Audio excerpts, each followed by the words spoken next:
Oh, man. Hello, world. What is up? Welcome to Build. I'm your host, Matt Forte. We are here live at the Build studio in New York City. The Great Alaskan Race tells the story of 1925's historic Great Race of Mercy, where a group of brave mushers traveled 700 miles to save the small children of Nome, Alaska, from a deadly epidemic. Now, famously, Balto, in his 50-mile home stretch, he may have gotten the animated film and the statue in Central Park, but now Togo, the lead dog, who pulled his team well over 300 miles, he gets his time in the spotlight. Our next guest wrote, starred in, directed, and produced the film. Brian Presley is here. Guys, how do you feel about this? Make some noise for Brian right now. This dude does it all, but he's not alone. In fact, he brought a friend. Utek the wolf is here. Make some noise for Utek. This is a real wolf. This is why I'm giddy. There's a wolf back there. We're going to bring him out in just a moment, but first, I believe we have a trailer from the film, so let's go ahead, run that clip. Hey, let's go, boy.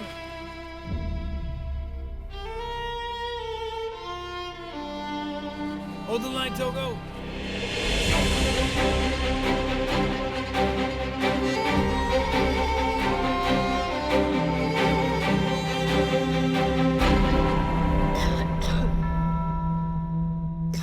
We have a problem.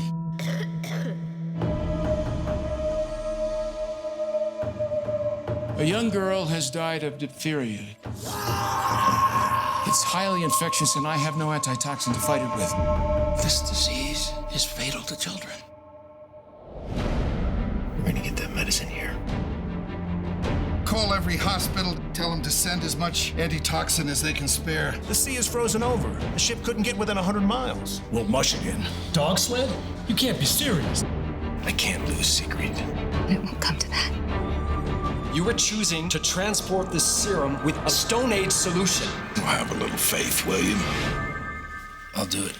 Now you're gonna do this in a storm. I'm gonna miss you, Daddy. I'm gonna miss you too. Daddy, what's gonna happen to us? That's nearly 700 miles. A relay. We station men at every roadhouse along the way. I'll have to go ready. Hey!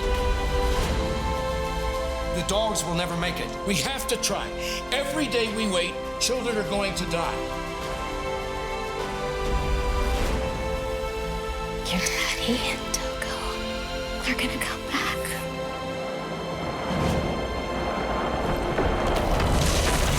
We have lost contact. Come on! Any news from Rome? Pack the crate. Sepp! I say back the crate!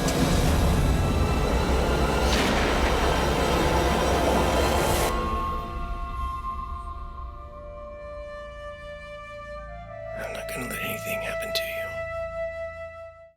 Ladies and gentlemen, please, a ridiculous amount of noise. Brian Presley and the great Utek the wolf right here. It's a wolf. Utek, speak. Can you speak? Utek, speak. Utek's chilling right now. Let's see if we can get Utek to say hello. Oh, Spook, say hello. Speak. Speak. you guys heard him He's say got hello. jet lag. Yeah, a little bit. He's got jet lag. It affects us all. Brian, Utek, gentlemen, congratulations on this film. Directorial debut, debut film for P12 Films. There's so much great stuff to talk about, so much excitement right now. How are you two doing? How's Utek? How's yourself, man? Oh, man, it's always great to be back in New York City. So, I mean, it's such a treat to be here. It's so nice to have you here to talk about this movie. I was telling you upstairs, I got a chance to see it, and I was ignorant to so much of this story. I thought I knew it, because growing up, I had the cartoon, I had Balto, I've seen the statue in Central Park. There's so much going on here. You guys, you just had your premiere last week, is that right? Yeah, we just had the premiere. It's taken me 9 years to get to this point with this movie. I came across it a little over 9 years ago. A friend of mine said, "Hey, I can't believe this hasn't been turned into a movie." And so I thought, you know what, you're right. I'm going to go up to Alaska in the middle of winter, went on a 7-day dog sledding excursion. The plane dropped us off in a little island called St. Michael. It said we'll be back in a week. We get off the plane, it's 25 below zero, and we all looked at each other and go, maybe this wasn't a good idea. But yeah, we shot up in Silverton, Colorado, and a little bit in Alaska, and we're excited. The movie opens up nationwide this Friday. All All right, we're going to dig into a lot in that story, but the first thing I have to ask, what are you doing with a wolf? How'd you meet? What's going on? How'd you meet? Well, you know, he's been part of the family since he was a pup. So, you know, his dad is an Arctic wolf, and the mom is a timber tundra with a little bit of Malamute. And, you know, he's like any other house dog, sleeps at the foot of the bed. You know, but we're in the mountains. He prefers the cold and the snow. He's like a puppy. He's 9 years old. I was going to ask how old he is. Yeah, Wow. but in the snow, he's like a puppy. So in the native culture, the wolf and bear are the death spirit. And so I decided to incorporate him into the movie. You'll see him tracking my character as time's running out in the hospital in Nome. You know, that whole the native spirit of death is, you know, right on their tail as time's running out. So I'm trying to figure out chicken or the egg here because there's so many pieces. You said 9 years to get to this point, and I assume, you know, did you start the production company with this film in mind? Did you, when you started this film up and you wanted to tell this story, is that what led you to having a wolf in your life? Just have all these sort of threads tie together. You know, anytime a movie gets made, it's a small miracle, period. But you know, I've had this movie up and going several times.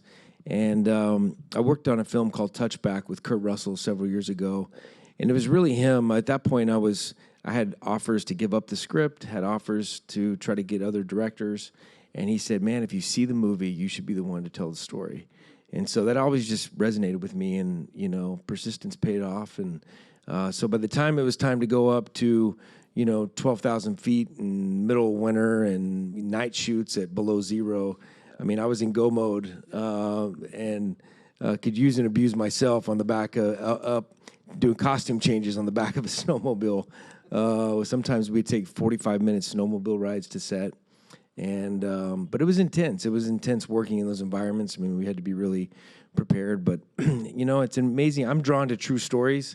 I love stories of heroism, and you know, in this instance, you know, it's really, if you look at science and speak to doctors, no rhyme or reason. I mean, 700 miles and 80 below zero, and I mean, there's no reason they should even made it. I mean, it's a true miracle.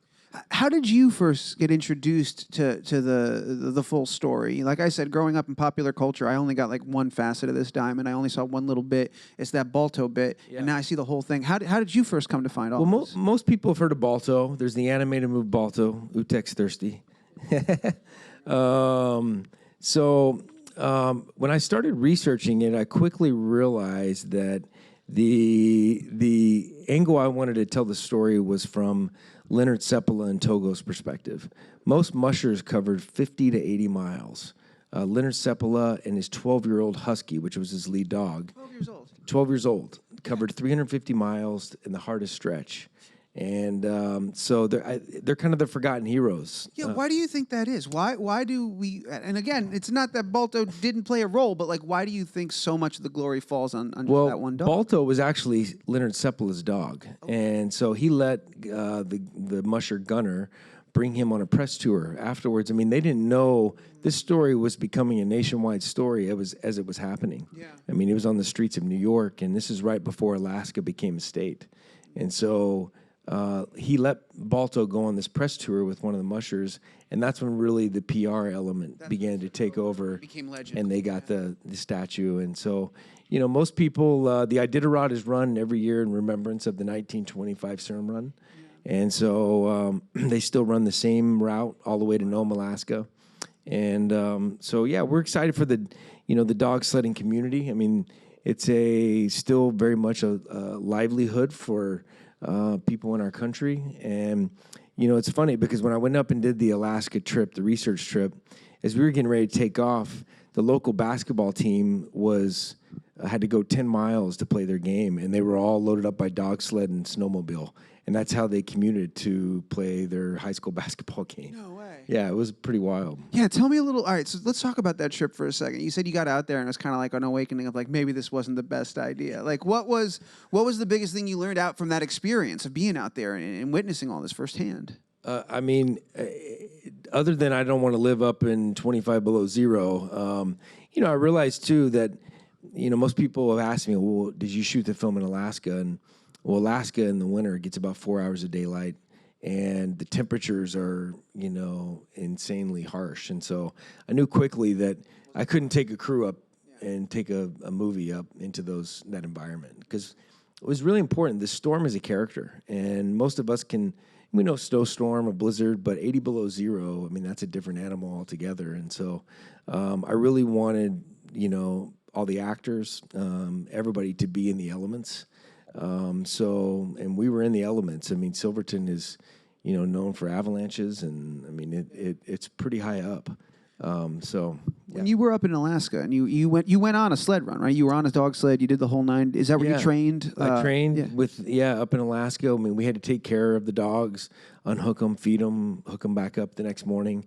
And probably the coolest thing about these dogs, is when you get ready to go, because when they know they're getting hooked up to the sled, they're all jumping and like, put me in, coach, right. And they're ready to go. And when you yell hike, boom, they take off like a cannon.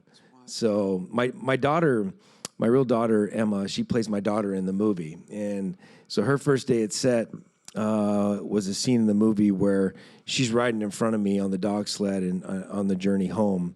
And we caught an edge coming down the hill and totally went over, and she was like, "Daddy, I want to go home." And it was, so I had to do some convincing, When there's at the end of the film, there's some photos and newsreel footage and stuff of of Seppala, of all the dogs and everybody and stuff from that time, and I'm just thinking like you made the part of that journey. You did a little dog sledding 100 years later. What's the equipment like? What's the safety stuff like? In your research, did you look into like what were they doing for protection back then versus what you guys were doing today? Well, one of our biggest supporters is the Iditarod, and it was really important for me to gain the respect of the dog mushing world. And so, today the Iditarod, they run that same route. When they pull into checkpoints, and granted, their route is paved by snowmobile tracks. Don't get me wrong, it's still intense. Yeah. They have markers up along the route because, they're going through the night. They're going through crazy storms. And when they pull into these checkpoints, for every dog team that pulls in, there's 3 to 4 vets per dog team. Wow. At all these checkpoints, there's one doctor for all the humans. So they've got more, and if a dog is injured or something is wrong with it, then they get it back on a plane. They send it back to its home. Yeah. So the dogs are really well taken care of. And like I told one of the mushers, we went up and did a whole behind the scenes a day in life with the guy who's today's version of my character. Yeah. And, I want to come back as one of his dogs in my next life.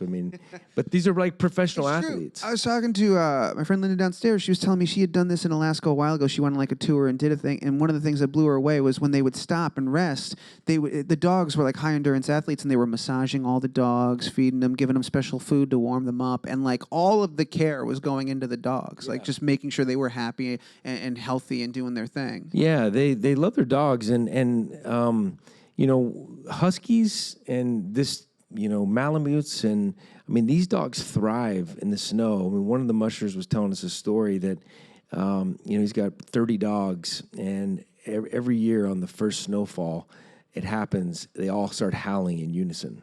And so, even this guy right here, he's 9 years old, hates the heat. When it's snowing, he's like a puppy. Hates rain. We have to put an umbrella over him, but got a big old raincoat for tech here. Yeah. He hates it. Yesterday we were walking through the streets, and he's like tiptoeing. We're like, oh, come on. Poor thing. Did it take? You said Utek's been. You've known him since he was a puppy. You've had him in your life, right, for 9 years. Did it take time or any extra special effort to sort of domesticate him as a wolf? You definitely, it takes training. He is a wolf. But he is, today he's great with kids. He's great around people. When he, in Colorado, if he sees a deer, you'll see the wolf come out. Yeah. He'll go after it. Some stuff you can't train out. Yeah. That's just instincts. He loved being up in, I get a kick. He was like a one-take wonder. It was like getting him to perform, yeah. It's seen at the end of the movie where my character faces off with the wolf spirit, and he comes up to me. It's probably about a 30-yard radius where he walks up and lands right on the mark, and we're like, Brandon, let's move on. Yeah. That brings up another thing I wanted to ask you about, man. You've done, it's obviously a passion project. You have your hands in every element. You wrote it. You're Seppala. You directed it. You produced it. What was it like to balance all of those things? As a producer, I'm sure there had to have been fires you had to put out and things you had to figure out and problems to solve, and then you had to come back and give a performance in front of the camera and tell everybody else where we're at. What was it like juggling all of those responsibilities simultaneously? It definitely had its challenges. I've been a part of a lot of good movies as an actor, worked with some really great directors, also produced movies. Directing's kind of a combination of producing and acting, and Irwin Winkler, who he produced Goodfellas and Raging Bull and The Rockies, and he cast me in Home of the Brave several years ago, and I had a chance to watch him, and he really gave me a lot of great pointers. I knew at some point I would love to, get behind the camera, and I love storytelling, and so for me, this movie was my first project to write and really see through as a director. And I love true stories. I love watching flawed people overcome overwhelming circumstances in their life. Here you have a man who, in 1917, Nome, Alaska was a boomtown. I mean, 30,000 people lived there. Wyatt Earp went up there and built a saloon. Here in 1925, everything had dried up. The mines were closing down. Airplanes were beginning to take over. And, they're facing problems that many families face today. Well, how are you going to feed your family? Where's the next job? And so I wanted to create themes that are relatable, even, today, that were relatable to what they went through in 1925. So, and what I also think is really awesome is most of the kids, in 1918, there was a flu epidemic that wiped out nearly half of the native population there. And so here you are in 1925, facing another epidemic, and majority of the kids that were sick in the hospital were indigenous kids. But it wasn't about the color of your skin. It was about, let's go save the kids. And that was just the mindset. Yeah. And everybody banded together, traveled 700 some odd miles, man. It's wild. It's wild to think of. Yeah. It's a pretty crazy story for sure. What would you say over the years? Because you've been in the game for like 20 years now. You've been working hard, man. And have you always been sort of in the way you talked about bending the producer's ear and stuff like that? Have you always been looking for those moments to take advantage of the people you've been around and kind of like learn as much as you can in preparation for this moment where you could kind of do everything? I tell a lot of people, we go around talking to different high schools and different schools, tell a lot of young people that are entering the business, young filmmakers. I mean, the more tools you have in your toolbox, the better off you are. And so, whether it be going to film school, the more diverse you are, there's many job opportunities in this industry, and, persistence pays off. What's gotten me to this point is passion for, making movies, passion for storytelling, and making good content. This movie is a movie that families can have a good family night out at the movies. I mean, whether, you're 6 years old or 106, it's been really awesome to see the reactions on the movie that, parents enjoy it just as much as the kids. And so, I think there needs to be more of this type of content, put out in the marketplace. And one of our main missions at P12 Films is, the movie's about saving lives. It's about communities coming together to help out people in need. And so one of the things we do is we pick 6 nonprofits that receive 1% of the distribution fees off the top. So whether it makes 1 penny or $100 million, the whole goal is to utilize the vehicle, the movie, to impact others in a positive way. And I noticed that on the P12 site there was a social impact page, and you had a lot of the organizations that you guys have partnered up with and are working with, which I thought was pretty cool. We have an organization called Battle Dogs up in Alaska that is taking men and women who have returned home from war, are veterans who suffer from severe PTSD, and they're taking them up into Alaska and associating them with sled dogs, the beauty and the nature of Alaska, and they have a whole program, and they're saving lives. And it's a program that Rick Castillo up there that I really believe in wholeheartedly, and we're trying to spread the awareness and get more of our veterans able to go through this program. We have the DD Rescue Mission in Beverly Hills. What I love about these ladies is they're taking in dogs that maybe if you went in to adopt a dog, you may pass up. Some of them have 3 legs. They're being a voice for the voiceless and giving these dogs their best life. They also have a big adoption efforts for huskies. Huskies in shelters, especially in warmer climates, are just as high as pit bulls. And so we're working with the Iditarod, with the Bear Grease up in Minnesota, and people in Colorado to get these huskies into climates that they, belong in. So, yeah, we've got Hope is Alive, an addiction recovery program that we're giving back to Champions Club, which is a special needs program. It's affiliated with Lakewood Church in Houston.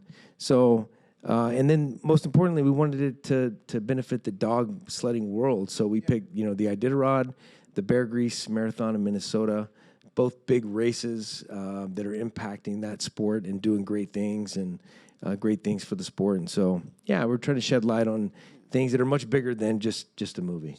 Did you get a chance to screen the movie for a lot of those organizations and for those guys, a bunch of dog sledders and stuff? We have. We screened the movie for all of them. We brought some of the mushers down to the premiere, had them do their thing about how they prep and train and, what goes into running the Iditarod. And so, yeah, we're headed to Minnesota to do a big thing there with the Bear Grease. And so, yeah, we're making the rounds but making sure we share the give back portion that the movie's given back to, I think the movie, our goal with it is for it to affect a lot of lives and bring communities together around something that's bigger than ourselves.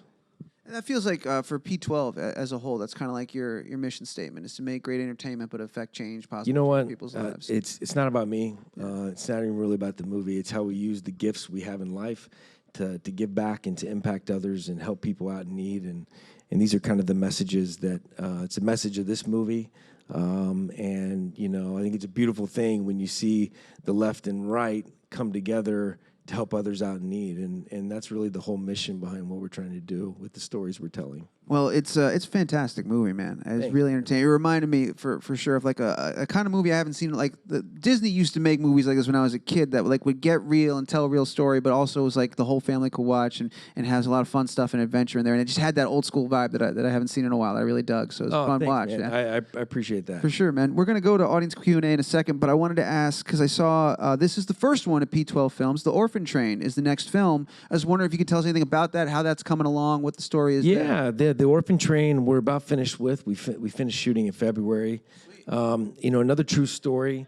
The Orphan Train movement was started right here in New York City. Went for 75 years. Hundreds of thousands of kids, pre-Civil War, post-Civil War, were left without homes and put on these trains and sent west to try to find families. So our story is about a father who I play, returns home from the Civil War. His family thought he was dead. His wife had passed away, and his kids were put in the foster care program and sent west on the orphan trains. So it's his journey to find his children. Wow. So we'll have that one out next year. It'll be out next year. So, yeah, we'll come back and see you on that one, too. Bring Utek anyway. Utek, so I don't think he's in the movie, but just bring him along. He's good this to is have really, around. I'm in Utek's film. This is, You got to write Utek into every movie. Yeah. That's the ticket. Is your daughter in that one as well? She caught the acting bug? All 3 of my kids are in that one. Are they really? So, yeah, they played my kids in the movie, and so, she's great, she does a good job. I was blown away. I didn't realize she was your actual daughter until soon. I was like, oh, man, no way. Yeah, no, we auditioned a lot of different kids, and I knew she had it in her, but was afraid, okay, I'm going to get her up here, and she's like, no, I don't want to say that line, and, but no, she had a blast, and, it really kept the morale up on the shoot, because it was intense. I mean, 5 p.m. to 5 a.m. days, and we're the dogs and the animals. People just love animals. People love dogs. Movies about dogs saving kids' lives, and So yeah, exactly. Yeah. Awesome. Well, thank you so much. We got some questions in the room. Let's do it up. We've got microphones out there. Don't be shy. First one right here. Go for it. Hello. How you doing? Good. How are you? Good. So I was wondering, were there any difficulties filming with wolves, and did you ever get nervous about filming with them as well? No, I mean, because he is my pet, and the dogs. We had an amazing animal trainer, And these dogs, it took me a while to find the dogs because most dogs in today's mushing world are a little more hound-looking. I wanted the cinematic Malamute Huskies.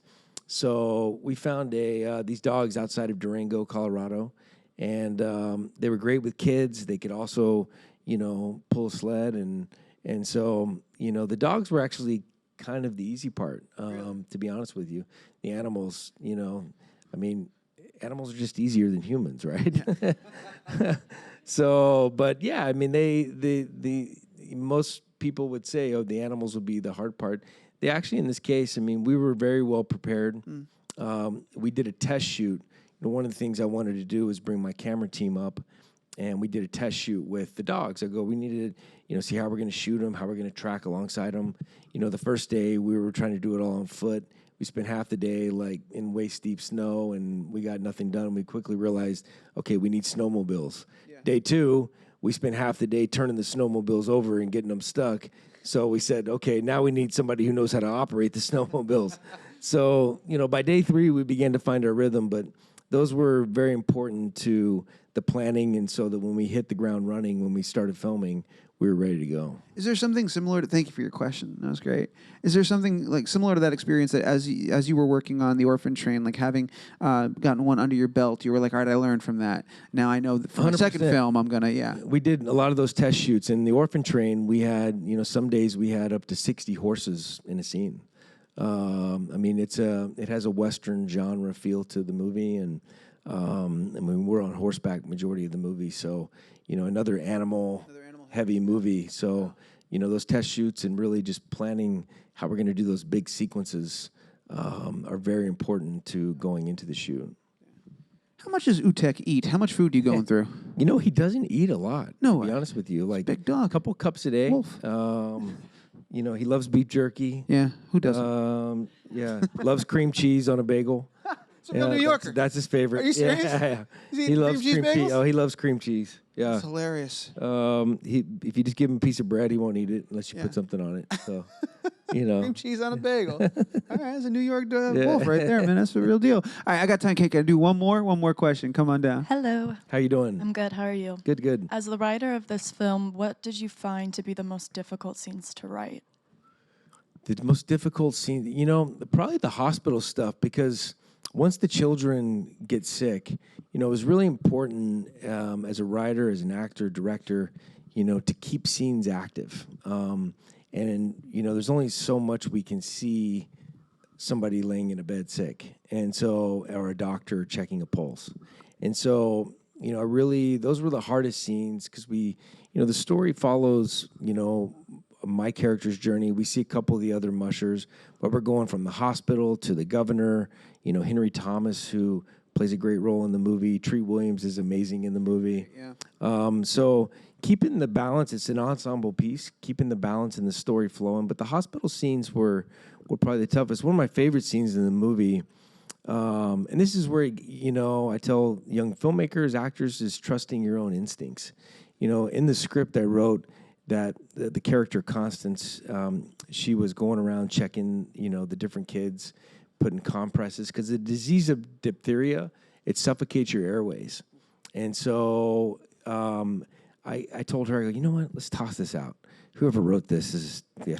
And I go, let's set and have you talk to this little girl who, wants a mother, who you love her like your own child. And, we had this beautiful moment that we just created there on the spot that's in the movie, and it's one of my, favorite moments in the movie. But again, learning sometimes how you write stuff may appear great on paper, but when you get into the setting, you have to be flexible. And also allow, as an actor, you as a director, you're shaping the story and shaping the performance, but you also have to know when you have guys like Treat Williams and Henry Thomas and Bruce Davison that, when to get out of the way. Yeah. And let them do their thing. So usually good, qualified actors, they bring ideas. And, for me, it's like, okay, if you want to climb up the wall, let's go for it. Let's try to take that way. I'll tell you if maybe next take we shouldn't climb up the wall, but, you want to provide that creative space, creative freedom where you don't feel confined and, because for me, some of the best movie moments are from pure instincts of being in the moment. And so, I really wanted to try to find those, and I think we did. Yeah, for sure.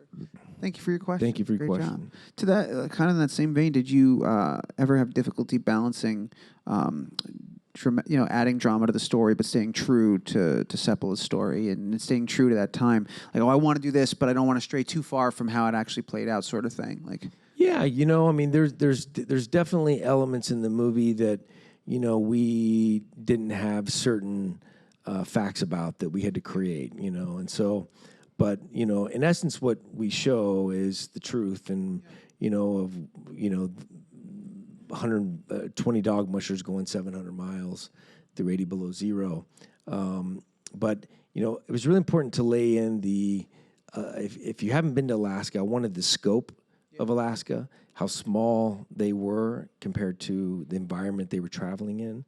Also, I wanted to layer in the spiritual aspect to the native culture of the Inuit culture, which we set up and we layer out throughout the film. But again, just laying in that there was a bigger force that guided those men and dogs 700 miles through 80 below zero. Well, you did a hell of a job, man. It's a fantastic film. Well, thanks, man. And thanks for hanging out and talking to us a little bit about it. Congratulations again. It's the 25th. You can get out there and see it, man. The Great Alaskan Race, and see it. You should, because it's a good time, no doubt. I want to thank you for being here. I want to thank Utek for taking a nap with us and just enjoying the entire bowl of water, it looks like. Utek, good job, man. Crushed it. You think you can say goodbye to everybody? Let's try it. Speak. Utek, speak. Nah, I don't think we're going to. Shake. See, you shake? Shake. He's over it. What, can I try shake? Here, I'll give you a treat. Oh, you're going to give me a treat? This is how we're going out. Here you go. There we go. All right. Right so, there. Utek. Shake. Can you shake?